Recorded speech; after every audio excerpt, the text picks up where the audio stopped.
예. 마이크가 없어도 되는데 촬영을 하려면 마이크가 있어야 됩니다. 크진 않으세요? 괜찮아요? 네. 우선 책 보실게요.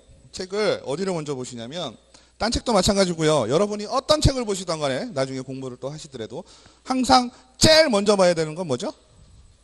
네, 머릿말부터 보시면 좋아요. 네, 머릿말은 댁에서 한번 읽어보시고 그 다음에 우리가 수업을 한다 치면 어디를 봐야 돼요? 목차를 꼭 봐야 됩니다. 그래서 목차가 넘기시면 컨텐츠에서 나오죠? 네, 보실게요. 이 책은요. 1편 공인중개사 법령, 2편 부동산 거래 신고 등에 관한 법률, 3편 중개 실무 크게 세 파트로 나눠져 있어요. 그죠? 그러면 시험은 어디가 가장 많이 나올까요? 가장 양 많은 애가 많이 나올 수밖에 없죠. 그죠? 가장 양 많은 애는 공인중개사 법령입니다. 그래서 여기에서 여러분들이 가장 많이 점수를 획득하실 수도 있고 공인중개사 법령, 부동산 거래 신고 등에 관한 법률 얘네 둘에서 거의 70% 이상 나오고요. 그 뒤에 중개실무에서 약 30% 정도 나옵니다. 그죠? 이건 시험에 따라 좀 달라질 수는 있어요. 예전에는요. 공인중개사 법하고 부동산 거래 신고를 두 개를 묶었어요. 그래서 공인중개사의 업무 및 부동산 거래 신고에 관한 법률 이랬어요. 근데 지금은 어때요? 공인중개사법으로 바뀌었어요. 네, 그래서 법이 분리가 돼서 우리 시험에서는 거래 신고에 관한 사항도 공부를 좀 해야 되고요. 그 다음에 공인중개사 법령도 공부를 좀 해야 됩니다. 그래서 공인중개사 법에 보시면 총칙, 그 다음에 공인중개사, 그 다음에 중요한 등록, 그 다음에 중개계약, 그 다음에 중개활동 완성 이때까지가 이제 기본 메인 메뉴가 되고요. 보칭, 협회나 제재 이런 거는 사이드로 좀 나옵니다. 물론 얘네 뒤에까지도 다 시험에는 나와요. 그래서 공부를 다 하실 거고요. 그 다음에 부동산 거래 신고에 관한 법률에서 보시면 얘는 법이 아주 좀 작은 법이에요. 원래 같이 있던 애를 따로 떨어뜨려 놓은 거죠. 그러니까 양이 많지는 않은데 그래도 시험에 나오니까 반드시 숙지를 하셔야 되고요. 넘기시면 중개 실무 나오죠. 중개 실무는 뭐예요? 여러분들이 자격을 취득하시고 그죠? 실질적으로 중개 활동, 중개업을 영위하실 때 필요한 내용이 되겠습니다. 그래서 뭐 방을 얻으러 갔는데 그죠? 임대차, 매매 이런 것들 하잖아요.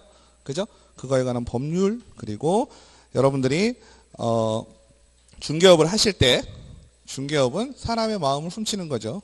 훔치는 방법까지 알려드리면 좋은데 훔칠 수 있는 방법이 어떤 게 있다 정도만 알려드려요. 그래서 여러분들 성격이나 이제 그런 거에 따라서 중개업은 나중에 편차가 좀 심해집니다. 하시는 분들이 어떤 분은 100만 원 벌고 어떤 분은 1억 벌어요 한 달에. 그러니까 여러분들은 1억을 보고 가시면 돼요.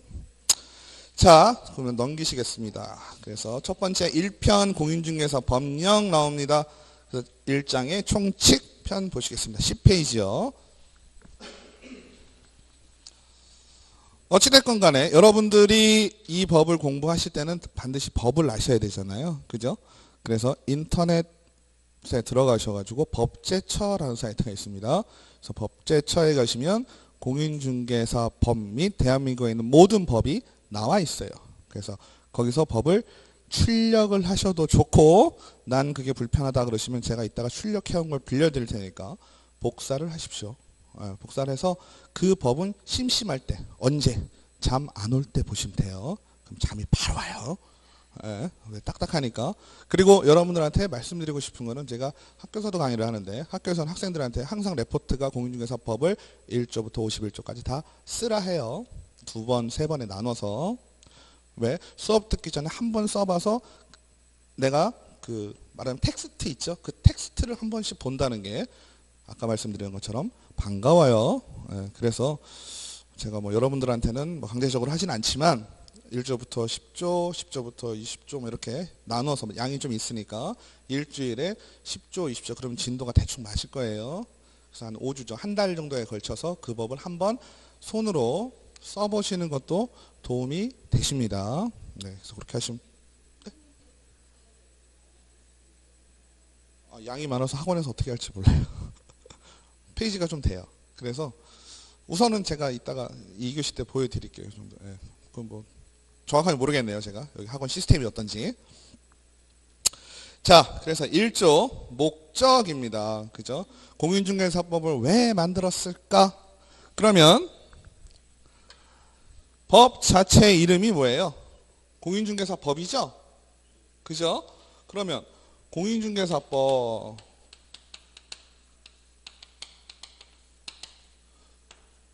누구를 위한 법이죠? 공인중개사를 위한 법이겠죠, 당연히. 그죠? 근데 이 공인중개사들이 이 법에 대해서 이 법으로서 규율을 받는다는 얘기죠. 공인중개사법이라는 건 변호사법은 변호사를 규율하기 위한 거죠. 그죠? 그리고 또 공인중개사의 어떠한 가지고 있는 것들을 보호한다, 이런 취지도 있어요. 다른 사람이 공인중개업을 못하게, 이런 것도 좀 있어요. 그래서 이 법은 공인중개사의, 책을 한번 보실게요. 공인중개사의 업무 등에 관한 사항을 정하여, 그죠? 그 전문성을 제고하고 부동산 중개업을 건전하게 육성하며 국민경제에 이바지함을 목적으로 한다 되어 있습니다. 그죠? 그러면 앞에 하고 끝에 보면 모든 게 끝나죠? 앞에는 뭐예요? 이 법은, 그죠? 결론이 뭐예요? 국민경제에 이바지함을 목적으로 한다 그랬어요. 그러면 그 가운데 내용, 무엇을 어떻게 하느냐? 누가? 공인중개사가 공인중개사의 업무, 그죠? 그 업무의 전문성을 제고한다. 그러니까 공인중개사가 하는 업무에 대한 내용을 규정을 해놓고, 그죠?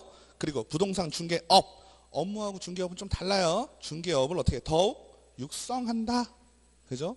1조를 이렇게 자세하게 따지는 이유가 뭘까요? 이게 1조는 시험에 아주 자주 가끔 나와요. 예. 그래서 아예 통째로 1조 정도 외우시는 것도 좋아요. 그리고 참고로 말씀드리면 이 법은 이해할 게 80%, 외울 게 20%입니다. 외울 건 어떻게 해야 될까요? 지금부터 외우면 무조건 까먹어요. 그죠? 무조건 나중에 숫자만 나오는 거 골치 아프거든요. 알고만 넘어가십니다. 그리고 언제? 시험 보기 한 달 전부터 외우십시오. 정리 딱 해놓고, 그죠?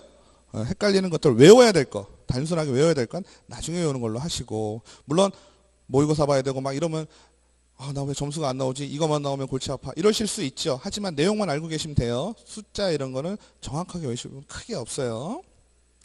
그래서 이 법은 공인중개사의 업무 등에 관한 사항을 정하여 그 전문성을 제고하고 부동산 중개업을 건전하게 육성하여 국민경제에 이바지한다. 이렇게 알고 계시면 돼요. 근데 중요한 건 아까 제가 뭐라고 말씀드렸죠? 부동산 거래신고에 관한 법률이 있다 그랬죠. 부동산 신고법이 있다 그랬어요. 그죠? 그럼 부동산 거래신고법이 원래는 어디에 있었어요? 우리 법에, 공인중개사법에 같이 있었다는 얘기지. 근데 얘가 따로 떨어져 나갔어. 그래서 걔도 공부한다 그랬죠. 두 개의 법을 공부하는 거예요, 현재 상황. 그러면 그 법에도 목적이 있겠죠. 부동산 거래 신고라는 게 뭐예요? 우리가 일반적으로 얘기할 땐 실거래 신고 이런 말 씁니다. 실거래 신고. 해보셨나요, 혹시? 직거래 하셨었어요? 아니면 공인중개사를 통하셨나요? 공인중개사를 통하면 공인중개사가 하게 되어 있습니다. 그죠? 실거래 신고한다. 실제 내가 얼마에 샀는지 매매에 대해서는 신고를 하게 돼 있어요. 법이 바뀌어가지고 예전에, 얼마 전에, 한 10년 됐죠. 그래가지고 그 법에서 얘기하는 거랑 이 법에서 얘기하는 거랑 짬뽕이 되면 문제에서 헷갈린다는 얘기야. 지금 얘기 들으면 어떠면 똑같아. 지금 얘기 들으면 뭐 그냥 그래 이러고 난 나중에 구별할 수 있을 것 같은데 하는데 나중에 시험에 나오면 헷갈린다는 얘기죠. 그래서 한번 쫙 외워보시는 게 좋다는 얘기예요. 그래서 밑에 보시면 부동산 거래 신고법하고 차이가 뭐다? 얘는 공인중개사의 전문성 제고 및 부동산 중개업의 육성인데 거래신고에 관한 법률은 뭐가 되겠어요? 부동산 거래 질서 확립이다. 그 차이가 제일 크겠죠. 그죠? 그리고 결론은 두 법 다 국민경제에 이바지한다. 그래서 나중에 중개업 차리시면 어떻게 해야 돼요? 친구 와서 물어봅니다. 친구 와서 너 중개업 왜 하려고 그래? 그럼 뭐라고 대답해야 돼요? 국민경제에 이바지하려고. 아시겠죠? 두 번 물어볼 때까지 그렇게 대답하시고 세 번째까지 똑같이 대답하면 어떻게 돼요? 친구가 걱정하기 시작합니다. 그러니까 세 번째는 돈 벌라고 이걸로 가시는 거예요. 그래서 이 법은 어떠한 성격을 가지는가 보시겠습니다. 우리가 법이라는 아이도요 보면 민법은 뭐죠? 민법은 개인 간에, 사인 간에 다툼이 생겼을 때, 그죠? 그 사항을 정해므로써 그 민법에 의해서 다툼을 해결할 수가 있죠. 그죠? 그러면 공인중개사법은 어떻게 될까요? 공인중개사와 관련된 다툼이나 애로사항이 생겼을 때 그 다툼을 해소할 수 있는 법이 되겠죠? 그죠? 그러면 공인중개사와 관련된 거라고 했을 때는 이 법이 뭐가 되는 거예요? 부동산, 그죠? 기본이 되겠지. 그죠? 아까 우리 사인 간에 싸우면 어떻게 되는데 법대로 해! 이러잖아요. 그럼 대부분 무슨 법이겠어요? 치고받고 싸웠으면은 형법을 따질 것이고, 그죠? 돈 문제면 민법을 따질 거 아니에요. 그죠? 돈 문제에서는 기본적으로 민법부터 파고 들어가는 거잖아. 그러면 공인중개사하고 관련된 거는 민법도 민법이죠. 공인중개사도 사람이고 나도 사람이죠. 사인이죠. 그러면 사인은 기본적으로 뭐다? 민법을 준용을 하게 돼 있는데 그 사람, 일반 사람 한쪽 당사자가 뭐예요? 공인중개사잖아요. 그러니까 공인중개사와 관련된, 중개업에 관련된, 물론 밖에서 개인적으로 금전거래를 했다 그럼 민법이에요. 그죠? 근데 내가 부동산에 들어가서 부동산과 관련된 어떠한 사항을 행위를 했는데 그것이 문제가 생겼다 이럴 때는 공인중개사법을 기본적으로 따른다. 그래서 공인중개사, 중개업과 관련된 무슨 법이다? 기본법이다 라고 표현을 합니다. 아시겠죠? 그래서 기본법을 우리가 일반적인 사항이다. 그래서 일반법이라도 얘기합니다. 그래서 첫 번째 기본법이다. 그죠? 두 번째는 특별법이다 그랬어요. 특별법. 그러면 기본법과 특별법의 차이는 뭘까요?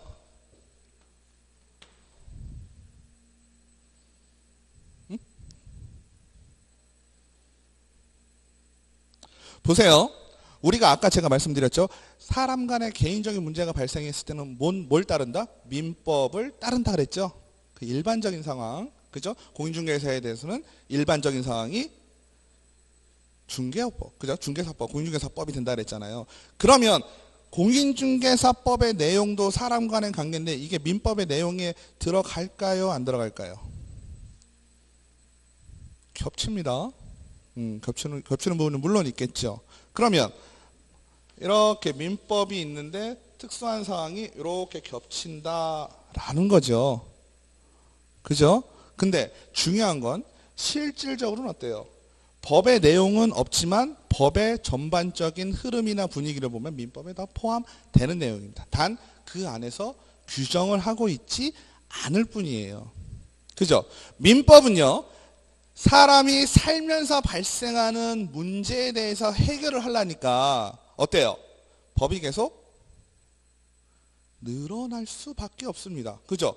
살다 보니 별의별 일이 다 생기죠. 물론 천조 이상 되는 법이라는 건 이미 발생할 수 있는 상황을 아주 많이 겪었다는 뜻도 되지만 앞으로 또 어떻게 바뀔지 모르고요. 사람의 생각이 서로 달라지잖아요. 가치관이나 이런 게 달라지기 때문에 달라질 수 있어요. 그죠? 그래서 법은 변하는데 그러면 특별법과 기본법의 차이는 뭐냐면 기본은 민법이고 공인중개사와 관련된 거는 공인중개사법은 특별법이다 이렇게 하는 거예요. 그게 무슨 얘기일까요? 책에 그렇게 써 있어. 그죠? 책에 뭐라고 써 있어요? 민법과 상법에 대해서 특별법의 지위에 있다. 이게 도대체 무슨 얘기일까요? 보세요. 공인중개사 사무실에 가가지고 우리가 아파트를 하나 사요. 그럼 뭘 내요? 수수료 내죠. 돈 냅니다. 그죠? 그러면 공인중개사는 돈을 받죠. 우리가 중개보수라고 합니다. 중개보수를 받으니까 이 사람은 뭐예요? 완전 개인은 아니죠. 내가 아는 친구는 아닌 거잖아. 그죠? 여러분들이 밥을 먹고 식당에 가서 밥을 먹었어요. 식당에서 밥을 먹고 돈을 내고 나오죠. 내가 받은 서비스, 재화에 대해서 돈을 주고 나오는 거잖아요. 그죠? 그럼 그 사람을 우리가 뭐라고 불러요? 사업자 등록을 낸 상인으로 보잖아. 그죠? 그러면 상인은 뭐예요? 상인은 상법의 규제를 받는다는 얘기지. 그죠? 근데 공인중개사는 민법의 개인적인 관계에 문제가 생겼을 때 푸는 방법도 있고, 또 돈을 받는 사람이니까 상법의 규제를 받는 수도 있다는 얘기죠. 그러니까 민법과 상법에 대해서 규제를 받을 수 있는 사람인데, 우리가 공인중개사, 중개업 이렇게 얘기를 했잖아요. 그러니까 이거에 대해서는, 즉 여기에 민법과 상법이 있다고 쳤을 때는 이 공인중개사법은 얘네들보다는 어떠한 상황이에요? 특이한 사항이잖아. 특별한 사항이잖아. 그죠? 개인 간의 관계, 그 다음에 상인으로서의 관계, 다 공인중개사가 가지고 있다는 얘기지. 그죠? 가지고 있는데, 단 여러 가지 상인 중에, 여러 가지 개인적인 관계 중에 중개업과 관련해서는 이 법이 특별한 위치를 갖는다라고 표현을 하는 거예요. 지금은 처음이니까 말이 어려운데요. 나중 지나면 저도 조금 힘들어요. 나중 되면 그냥 수월하게 넘어가는 파트예요. 걱정 안 하셔도 돼. 지금 모른다고 걱정하시면 큰일 나요. 진짜로 지금 걱정할 단계가 아니라 이런 게 있다 그냥 넘기세요. 그 다음에 법은요, 우리가 대표적으로 민법 공부를 하셨으니까 자꾸 민법을 제가 끌고 오는 거예요. 그 민법이라는 건 개인 간의 관계고, 또 살다 보면 어때요?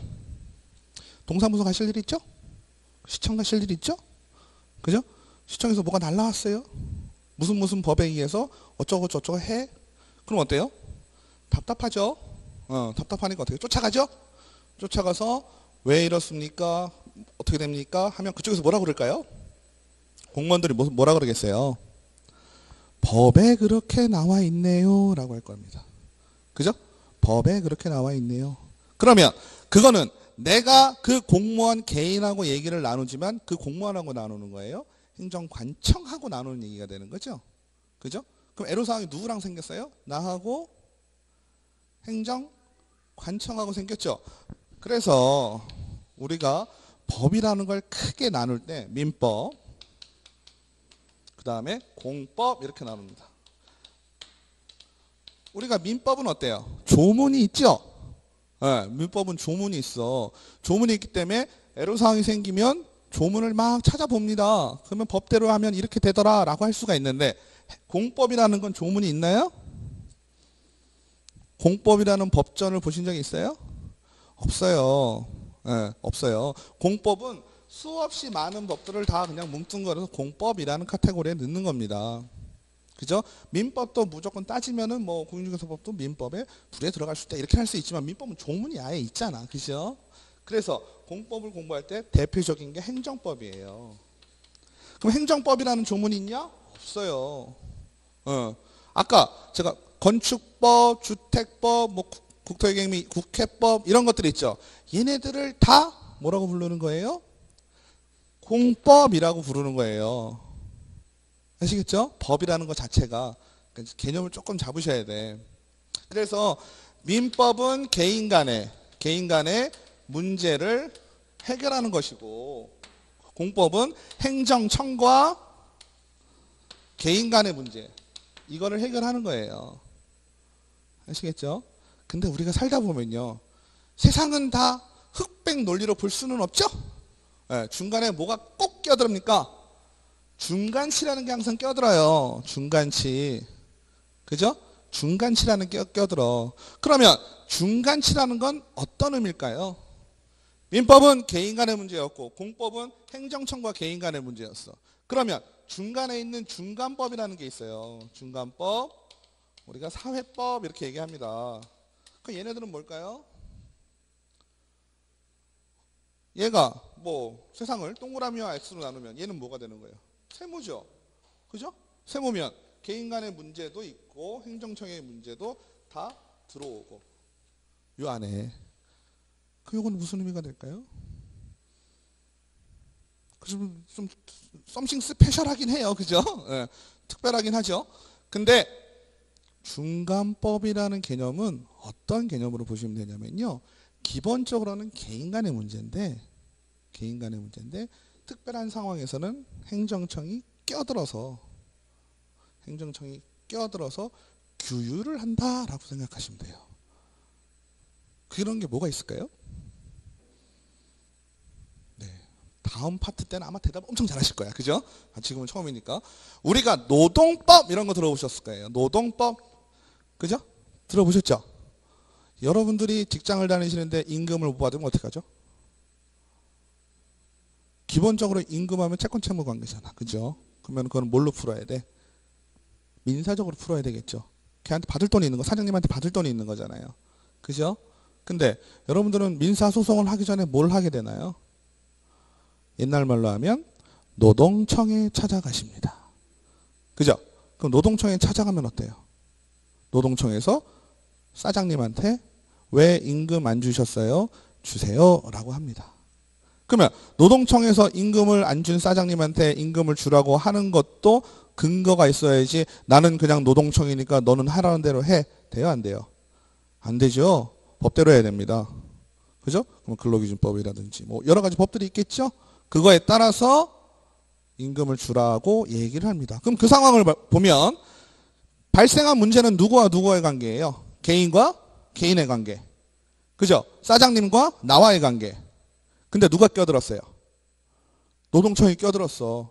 고용노동부. 그죠? 껴들었어. 껴들어서 어떻게 해요? 강제적으로 돈 내라. 안 주면 어떻게 돼요? 임금 안 주면 어떻게 돼요? 사장님? 벌금.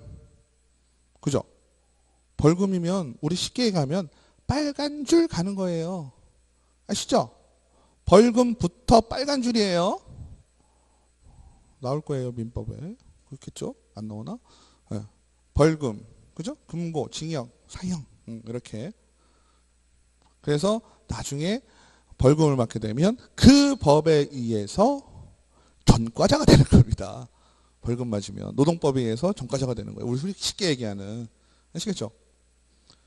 근데 과속하면 나 날라왔어. 벌금 날라왔어. 틀린 표현이에요. 네. 이건 과태료라고 하죠. 과태료와 벌금은 차이가 있어요.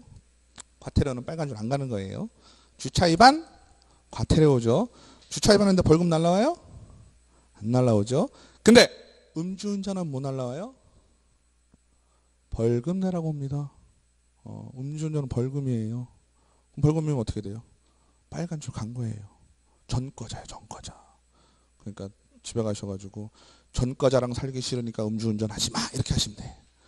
아시겠죠?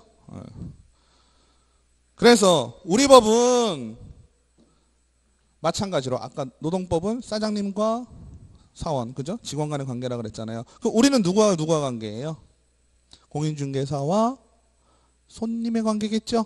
그죠? 공인중개사와 손님이 애로사항이 생겼는데 둘이 알아서 풀어야 되잖아요. 민법으로 소송을 하든 뭘 하든 합의를 하든. 그죠? 근데 공인중개사라는 지위의 사람이 꼈을 때는 공인중개사법에서 어떻게 한다? 제재를 한다. 아시겠죠? 수수료 얼마 받으라 그러는데 더 받으면 어떻게 돼요? 그죠? 그거 갖고 뭐라 하겠죠? 누가 뭐라 그래요? 개인적으로 관계에서는 어때요? 수수료를 제가 더 받았어요. 그럼 부당이득이 되죠. 그죠? 부당이득이 되면 개인적으로 민사 청구할 수 있겠죠. 수수료 반환 청구를 하면 되겠죠. 그죠? 그렇잖아요. 법에 정해놓은 게 0.9%까지예요.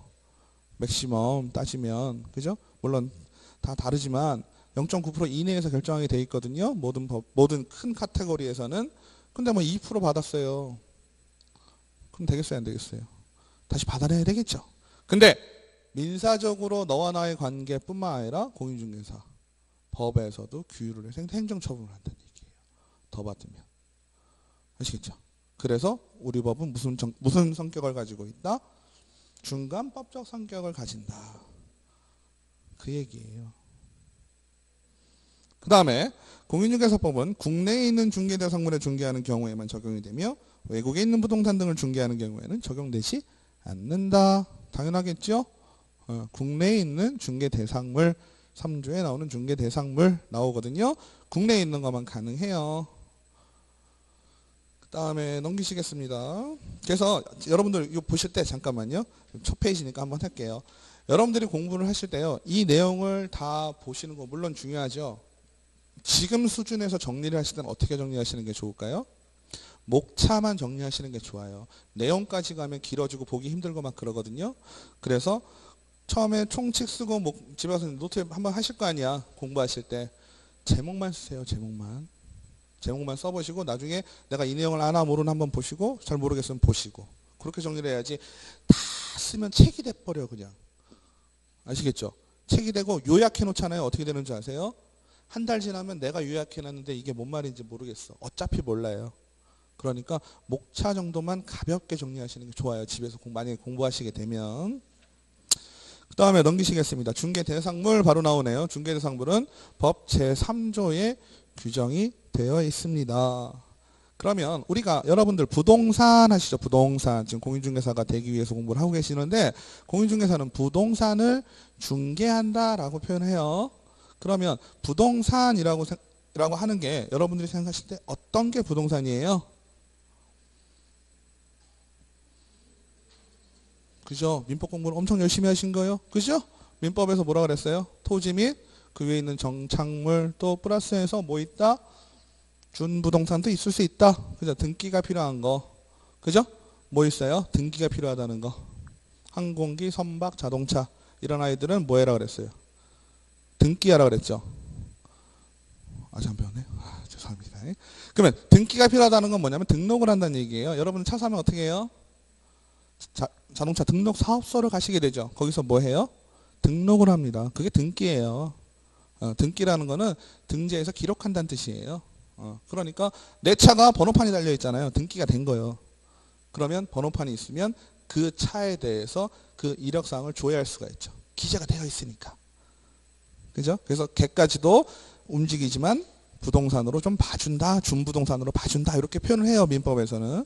근데 우리가 한자로 생각하면 부동산이라는 건 뭐예요? 움직이지 않는 산물이잖아요. 그죠? 그러니까 걔는 좀 애매하다. 그럼 우리가 부동산이라는 걸 누가 물어봤어. 야, 너 요즘 학원 다니니까 부동산에 대해서 뭐냐? 라고 물어봅니다. 그럼 뭐라고 하시는 게 유식해 보일까요? 일일이 다 설명하기에는 이해도 못하고 불편해요. 부동산이라는 건 토지와 그 위에 있는 정착물, 건물 같은 거야. 라고 하면 부동산은 70% 설명이 돼요. 7, 80%. 아시겠죠? 정착물 하면 또 유식해 보이죠. 그죠? 그리고 첨언은 뭐예요?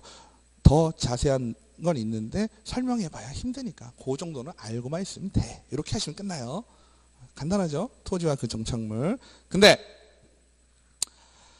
우리가 민법에서 얘기하는 일반적으로 얘기하는 부동산이라는 개념이 있고요. 우리가 중개를 하기 위해서 이 부동산이라는 것을 훨씬 더 자세하게 특정을 하게 됩니다. 그래서 우리가 이 법의 3조에 나와 있는 중개대상물이라는 아이는요. 걔네들은 다 부동산인데요. 민법에서 부동산이라는 애를 이만큼을 해놨다면 공인중개사법에서는 요만큼만 중개대상물이라는 표현을 써서 요만큼만 뭐 할 수 있다? 중개할 수 있다? 이렇게 이해하시면 안 돼요.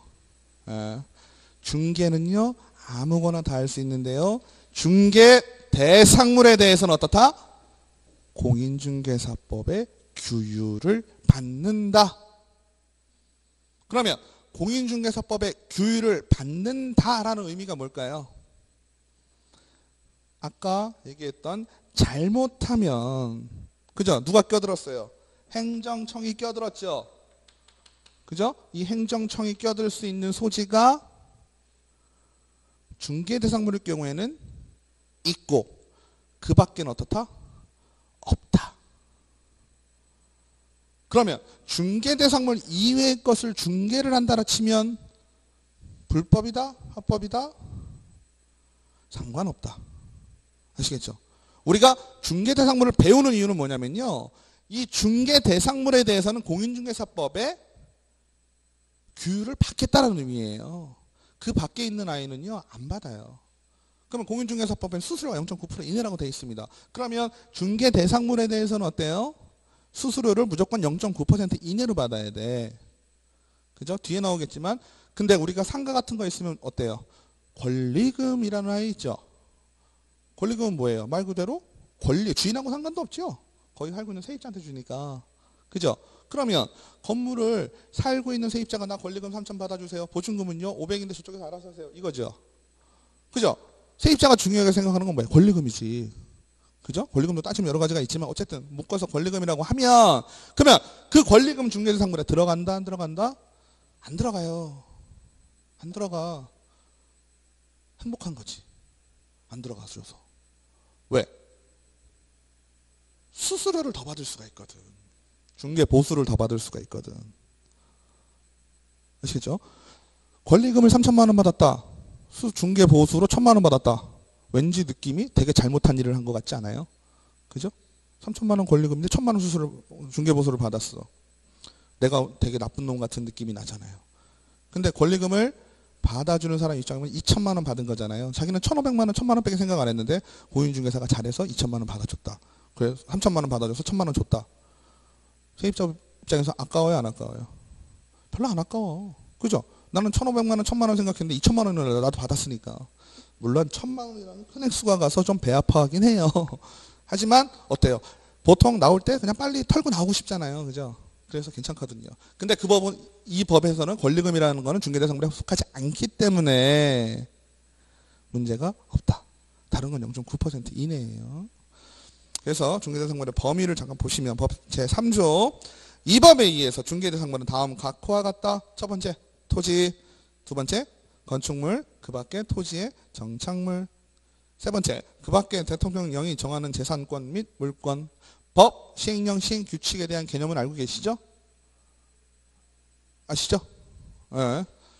그래서 시행령에서 뭐라고 나와 있냐면요. 임목에 관한 법률에 따른 임목, 공장 및 광업재단 저당법에 따른 공장재단 및 광업재단 요 두 가지. 그래서 중개대상물이 뭐예요? 라고 물어보면 뭐라고 대답을 해야 될까요? 토지와 건축물, 그 밖에 정착물, 그죠? 그리고 임목, 등기를 한 임목, 그리고 공장재단, 광업재단 이렇게 얘기하면 중개대상물은 끝납니다. 아시겠죠? 자세한 건 뒤에 나옵니다. 그래서 이러한 중개대상물, 중개대상권리, 중개대상행위 사이의 관계 나오죠? 박스 1번. 그러면 위에서 얘기한 게 내가 뭐 한글이니까 뭔 얘기인지는 알지만 내용은 잘 모르잖아요. 그죠? 그럼 이 내용을 한번 보자는 얘기예요. 그러면 중개대상물의 개념은 실질적으로 물리적으로 존재하는 아이입니다. 그죠? 토지 다 있죠? 건축물도 눈으로 실제 볼 수 있고 만질 수도 있지요? 나머지 애들도 마찬가지거든요. 그래서 중개대상이 되는 물건이 중개대상물이며 민법상 모든 물건이 중개대상물이 되는 것은 아니고, 그죠? 아까 제가 말씀드렸죠? 민법에서 규정한 부동산 말고 이 아이들만 중개대상물이 되는 거예요.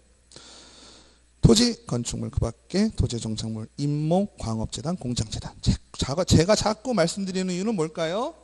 익숙해지시라고. 그죠? 자꾸 들으면 익숙해지니까. 그래서 중개의 대상이 되는 권리가 중개대상 권리이다. 중개대상권에 설정되어 있는 쭉 나오죠. 소유권이 이전되는 것이다. 대상 행위의 개념. 읽어보시면 어때요? 이해가 되세요? 이해가 되시나요? 안 되시나요? 이해는 잘 되시죠? 그죠? 그러면 얘를 한번 좀 보겠습니다. 첫 번째 중개대상물, 두 번째 뭐예요? 중개대상 권리, 세 번째 행위.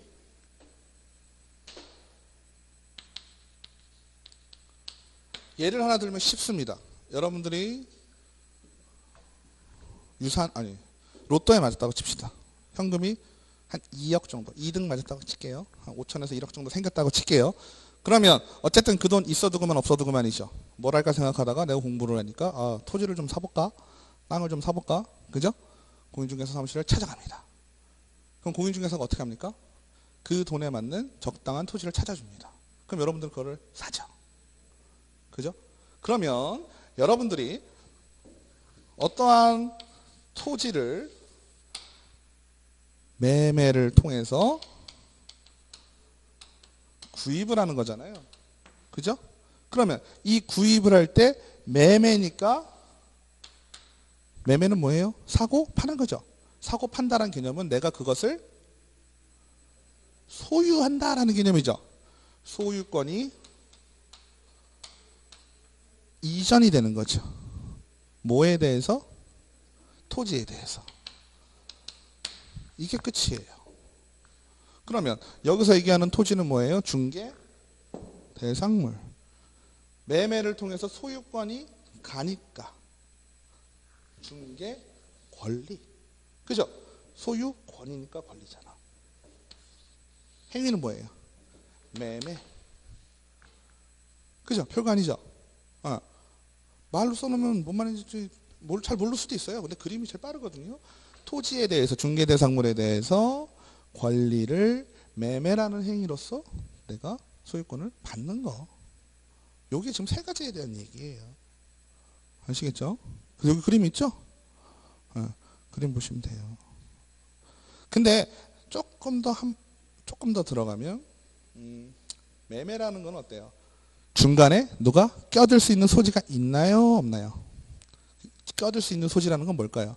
우리는 중간에서 뭐 하는 거예요? 샤박샤박 하는 거잖아. 그죠?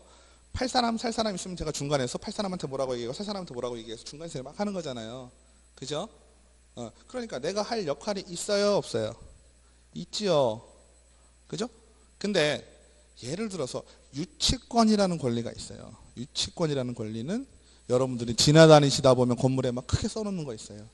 그거는 쉽게 얘기하면 공사해주고 공사대금 못 받은 거예요. 여기 인테리어 해주고 인테리어 비용 못 받아서 유치권 뭐 행사 중 이렇게 써 있잖아요. 그죠? 그럼 유치권 자체가 행사하는데 내가 너가 유치권을 행사할 수 있게 해줄게. 말이 돼요, 안 돼요?